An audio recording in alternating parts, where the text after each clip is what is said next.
তুমি যে এয়ারপোর্টে যাবে একবার জানিয়ে রাখতে পারতে তো। প্রয়োজন বোধ করিনি। তুমি যে তোমার যাওয়াটা পিছিয়েছো সেটা কি তুমি একবার আমায় ফোন করে জানিয়েছো? আচ্ছা, ফোন করে আবার জানাতে যাব কেন? আমি তো নিজেই দেখা করতে এলাম। যাওয়ার দিন বললে তো হয় না অনুরাগ।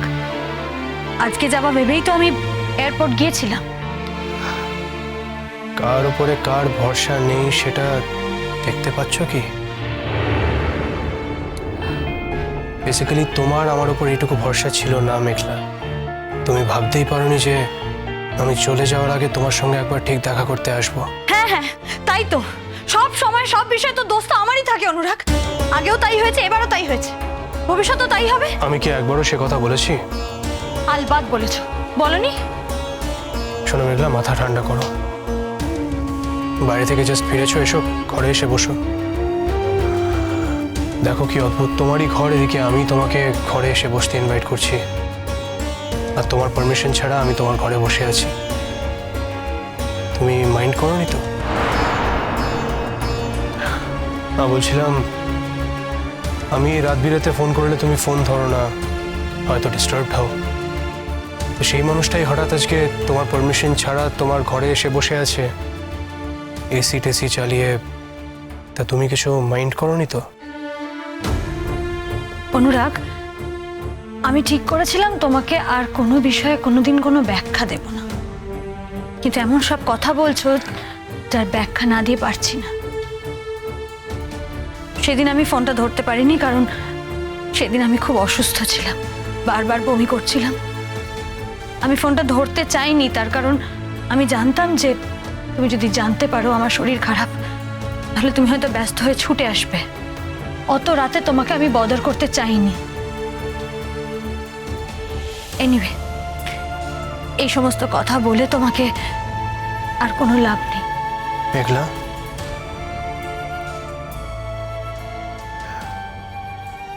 চলেই তো যাচ্ছি। আমি চলে গেলে আর কার সাথে ঝগড়া করবে? আজকের দিনটা বরং ঝগড়াঝাটি থাক।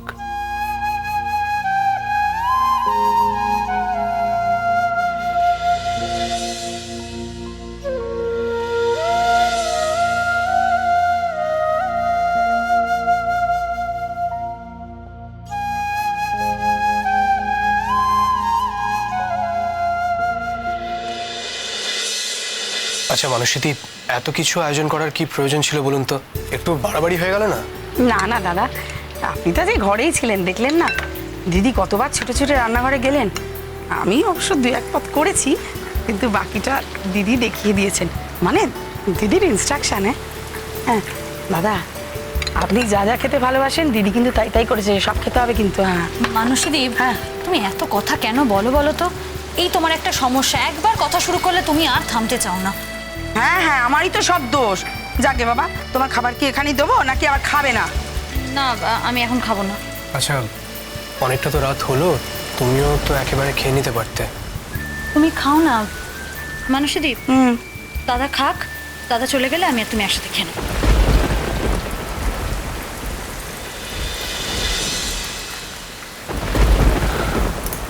আমি যদি তোমাকে বলি যে আজকের রাতটা আমি বাড়ি ফিরতে চাই না, তুমি কি তবুও জোর করে আমাকে তাড়িয়ে দেবে?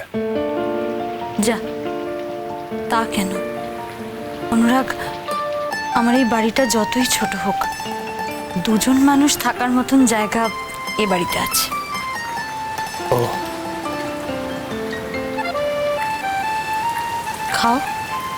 আচ্ছা মেঘলা, তোমার কি এমন কোনো সিচুয়েশনের কথা কখনো মনে পড়ে যখন আমি আর তুমি একসঙ্গেই আছি, আমি খাচ্ছি তুমি খাচ্ছ না, অথবা তুমি খাচ্ছ কিন্তু আমি খাচ্ছি না? পুরনো কথা কেন শুধু শুধু টেনে আনছো অনুরাগ? এখন তো এমন অনেক কিছুই হচ্ছে যা আগে কখনো হয়নি। বাপ, এমন অনেক কিছুই হচ্ছে না যা আগে হতো, তাই না? অন্তত আজকের দিনটা যদি তাই হয়, খুব অসুবিধে হয়ে যাবে কি? না কালকে তো আমি চলেই যাচ্ছি। দেখো যদি যদি একটা দিন আমাকে কনসিডার করতে পারো। তোমাকে আমি কনসিডার করব? বেশ, কনসিডার শব্দটা যদি তোমার আপত্তি থাকে তাহলে নয় আবদার বলি।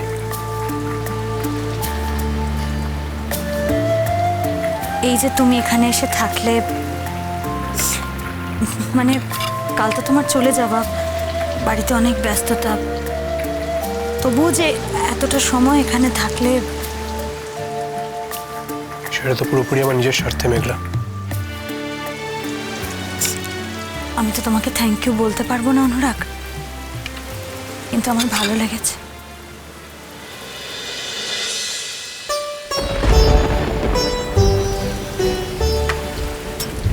আমি যে আজকে সন্ধ্যেটা তোমার সঙ্গে কাটাচ্ছি, তোমার তো প্রোগ্রামে যাওয়া হলো না। প্রোগ্রাম তো রোজই থাকে, পরেও থাকবে, কিন্তু তুমি তো রোজ থাকবে না। এরপর হয়তো আমাদের আর কখনো দেখাই হবে না। তুমি শিওর? শিওর করে কি কিছু বলা যায় অনুরাগ? আজকের দিনটা যে আমাদের জীবনে আসবে সেই ব্যাপারে কি কোনোদিনও শিওর ছিলাম? তাও তো এসেছে। হ্যাঁ, তাও ঠিক। নিবে, এখানে তো আরো প্লেট আছে। তুমি যদি চাও আমি তোমাকে আমার থেকে খাবারটা সার্ভ করে দিই। বেশ, তো আমি না খেলে যদি তোমার খেতে ইচ্ছে না করে তাহলে আমি খাচ্ছি। এখানে তো আরো খাবার আছে, তোমার থেকে দিতে হবে? না, আসলে চিরকাল তো আমি তোমাকে আমার খাবার থেকেই সার্ভ করে খাইয়েছি, তাই অভ্যেসবশত মুখ ফসকে বেরিয়ে গেল, সেটাই আগে। ঠিক আছে, নো প্রবলেম। তোমার যদি আমার প্লেট থেকে খেতে কোনো অসুবিধা হয়, তুমি মানুষেদিকে বলো তোমার জন্য আলাদা করে সার্ভ করে দিতে। আমি কিন্তু আমার কোনো অসুবিধার কথা বলিনি। তাহলে বসো, আমি খাবারটা বেড়ে দিই আগের মতো।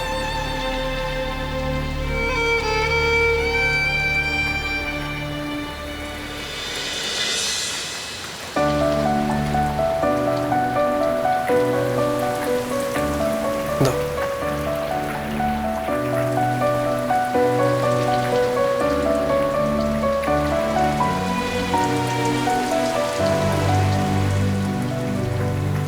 এই আমি অত বড় মাছটা খেতে পারবো না। দেখলাম আমি তোমাকে কোনোদিনও মাছ না বেছে খেতে দিয়েছি না। আমি পাশে থাকলে তো আমি মাছটা বেছেই তবে তোমাকে খাওয়াই। আমি তো জানি মাছের কাঁটায় তোমার কতটা ভয়। কিছুই ভুলো নেই দেখছি।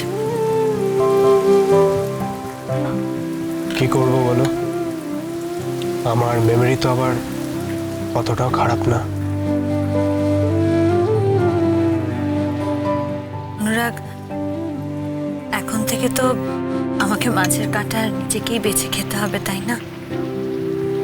তাছাড়া আমি তো নিজেই খাই। একটা দিনের জন্য এই হেল্পটা আমার চাই না। তুমি তো আমার কাছ থেকে আর কোনো হেল্পই চাও না, তাই তো নিজের ইচ্ছেতে বাড়ি ছেড়ে বেরিয়ে এসছো।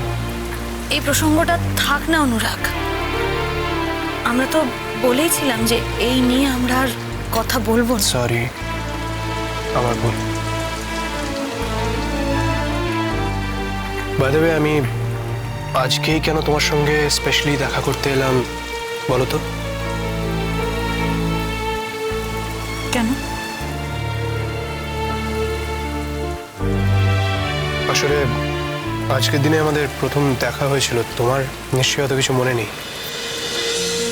তিনটে নদীর একটা গল্প, মেঘ আলো ছায়া অল্প স্বল্প। তিনটে নদীর একটা গল্প, মেঘ আলো ছায়া অল্প স্বল্প। ইচ্ছেরা ডোবে, ইচ্ছেরা ভাসে, নদী মিশে যায় অলিক আকাশে। ইচ্ছে নদী, ইচ্ছে নদী, ইচ্ছে নদী, ইচ্ছে কেন থাকতে চাও অনুরাগ? জানি না, হয়তো আজকের রাতটুকু নিজের সঙ্গে নিয়ে যেতে চাই। ইচ্ছে